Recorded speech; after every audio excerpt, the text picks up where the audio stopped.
Good morning, my name is Stephen French, and what are you? Nope, just Bubbles. And this is God's Autobiography. Short little series of stories in my life that nobody really cares about or should care about, but I want to preserve them and tell them in a better way later on. So consider this my rough draft.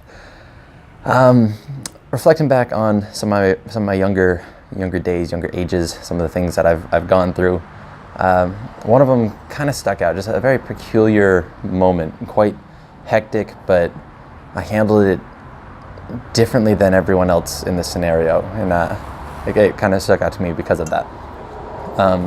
For context and setting, I guess, this had to have been around 2001, 2002, somewhere between 2000 and 2002, because that's like when my parents were splitting. I had moved into a barn, which I had mentioned, but I don't really think I ever really talked about. We were in a house outside of the town of Cherry Valley, and my dad would take his, I guess, soon-to-be next ex-wife.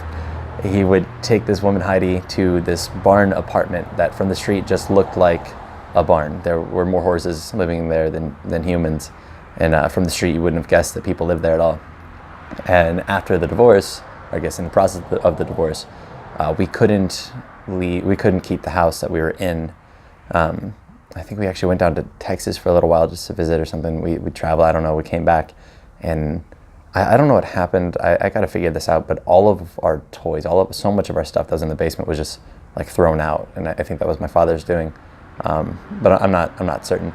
But we had to move into this barn apartment. My mom and the three of us had to move into the apartment where my dad used to take his I guess, mistress at the time. So I have no idea how hard that was for her. But it was right across, not the street, like we were neighboring to what used to be my grandparents' house, and then at that point had become my aunt and uncle's house. We were still somewhat close with them. My cousin Cameron was one of, I guess, the cousins I could relate to the most. We were pretty close in age. I don't know. I liked him a lot. I was trying to see him last year, or earlier in the year, but it didn't work out. But where there's two apartments in this barn, and there's, again, my mom, my older sister Kelly, my older brother Alex, and myself in this little 2-bedroom apartment. Kelly would either sleep on the couch or share the room with my mom. I didn't even remember that until years later finding out. I was, again, pretty little, and I don't remember much of my younger age, my younger years, I guess. But in the next apartment was my Uncle Tony and my Aunt Jo, and my cousin Corey, Corey was also in that area for a lot of the time, but different. But my cousin Brian, he wasn't there all the time because, if I recall, Brian was Joe's kid, had a different dad, so he would see his other dad.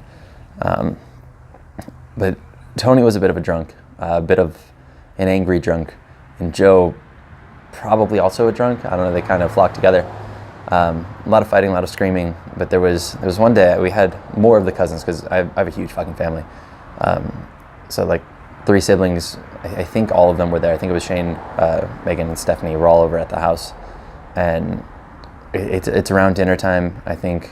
Well, obviously my dad wasn't home. I don't know who else was there, but I remember my mom being there.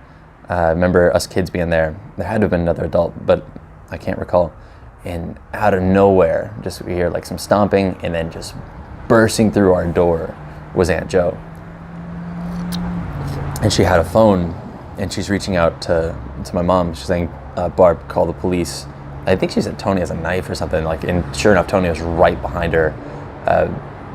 They were fighting. It was like a pretty physical brawl, it seemed, and now it just, out of nowhere, in the interruption of our dinner, this brawl was just taking place in our kitchen.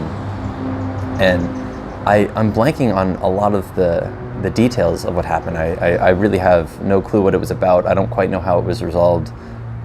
My guess is that maybe they got embarrassed when they started realizing that they're fighting in front of a bunch of kids.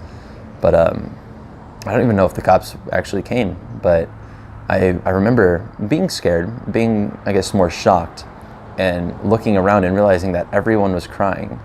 Like my cousin Shane, he's maybe a year or two older than me.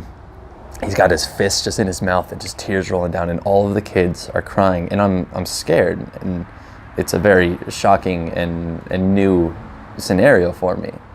But crying didn't make sense, and I remember thinking to myself as a little kid, I was like, should I be crying? Like, I don't know. I thought about that for a long time. Like, was that a weird reaction? Was that a better reaction? Was it a worse reaction? But I've always reacted to things a little bit differently. And it was odd that being a kid in such like an odd glimpse of chaos to wonder if I was responding incorrectly because I wasn't emotional. Like, I don't know, it didn't seem to help me. If I cried, it didn't seem like it was going to help me out. It didn't seem like it would change the situation. And those are like the only vivid memories about this is like the initial burst of Aunt Jo just like running through our door and asking for the police, which, I don't know, two alcoholics, they don't really rely on the police too often. And then sitting there fucking confused as a kid, like, what the hell is going on? I don't know, that stuck out to me pretty heavy. And it's not an interesting story. It's just one that's really peculiar to me in my mind. And yeah, thought I'd share it. But I think that makes for episode 37, just starting off the new week for God's Autobiography. I want to start pushing myself as we get closer to 50. I want to start including some other people in these stories. I might start off with some people I know and then move into some strangers, some randos.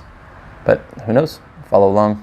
These are all, again, pretty much rough drafts that I don't, if for some reason you see this, I don't know how, because I haven't shared any of these and I've only told very few people about them in the first place.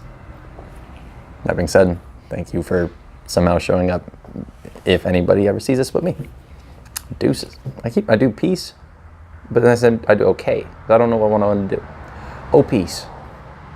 Enjoy the day. Have a good one.